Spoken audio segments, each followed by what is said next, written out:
Have you ever wondered what happens when a king loses his crown? Not a king of a country, but a king of a market, a self-proclaimed monarch of money. Today, we're diving deep into the final chapter of a story that rocked the financial scene in Lagos, a tale of downfall, redemption, and the true meaning of wealth. This isn't just about charts and trades, it's about the human heart and the dangerous allure of success without substance. Stick around, because this story might just change how you look at success forever. Welcome back to the channel. For those of you who have been following the saga of the FX King, you know it's been a roller coaster of ambition, betrayal, and devastating loss. But what happens after the crash? Where does one go when they've hit rock bottom?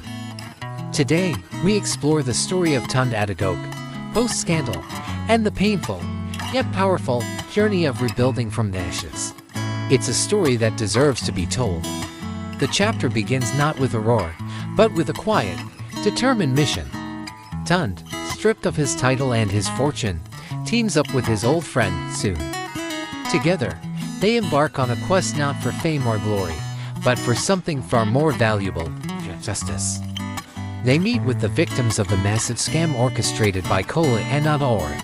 They sit with them, listen to their stories of heartbreak and financial ruin, and meticulously gather every piece of evidence they can find. They collect screenshots of damning conversations, bank statements showing illicit transfers, and personal testimonies that paint a horrifying picture of greed. For the first time in a long time, Tunde isn't chasing the spotlight. He's not performing for an audience or trying to build a brand. He's driven by a raw, urgent need to expose the truth, even if it means completely destroying what's left of his own reputation. He knows this path could lead to his own ruin. But he's willing to take that risk. The weight of his past mistakes fuels his resolve. He and Soon compile everything into a comprehensive, irrefutable report.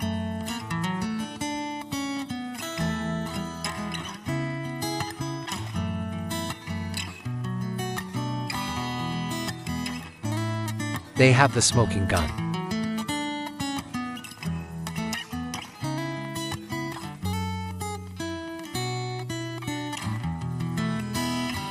The videos, the documents, the testimonies, it all floods the internet.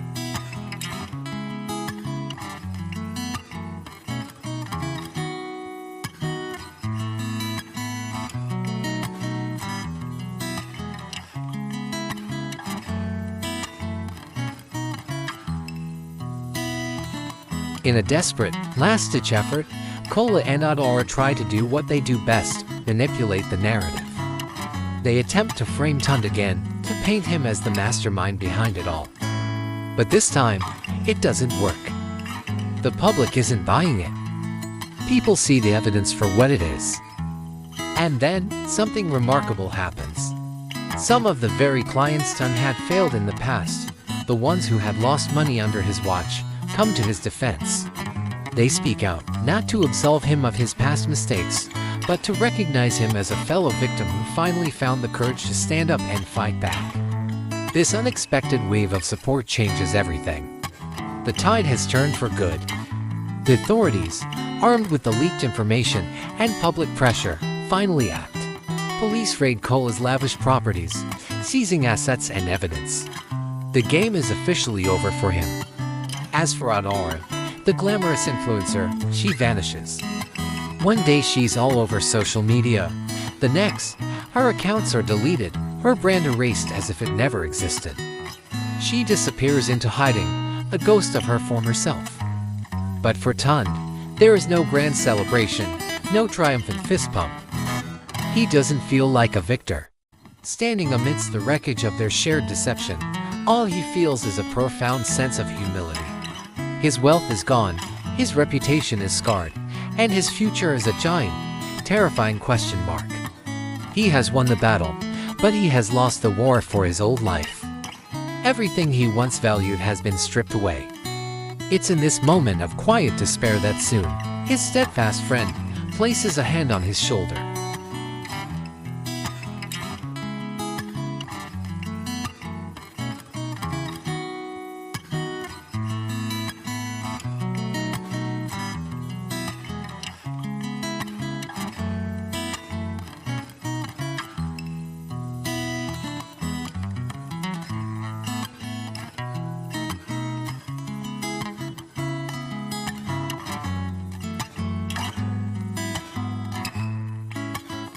But this time, his curriculum is different. He doesn't sell dreams of Lamborghinis and overnight riches. He teaches real risk management. He talks about the discipline, the psychology, and the very real possibility of failure. He's brutally honest about his own story, using his failures as a textbook for others. He shows them his scars, and to his surprise, the students respect him for it. They see a man who has been through the fire and come out the other side, not unscathed, but wiser. Slowly, painstakingly, he begins to earn trust again. But this isn't the blind, cult-like worship he once commanded. This is something different, something better. It's genuine loyalty, built on a foundation of honesty and shared vulnerability. People don't follow him because they think he's a king. They listen to him because they know he's a survivor. One evening, Hyun finds himself standing at the very same cafe where his journey into the world of high-stakes trading first began. He looks out at the sprawling city lights of Lagos, the same view that once filled him with an insatiable hunger for more. But now, he sees it differently. He realizes that his biggest victory wasn't a multi-million-naira trade. His biggest win wasn't the fame or the followers. His biggest win was surviving himself. It was conquering the ego, the greed, and the insecurity that had driven him to the brink. His story becomes a local legend, a cautionary tale whispered in trading circles and online forums. It serves as a stark warning. Success without humility, without a moral compass, is a ticking time bomb, destined to explode.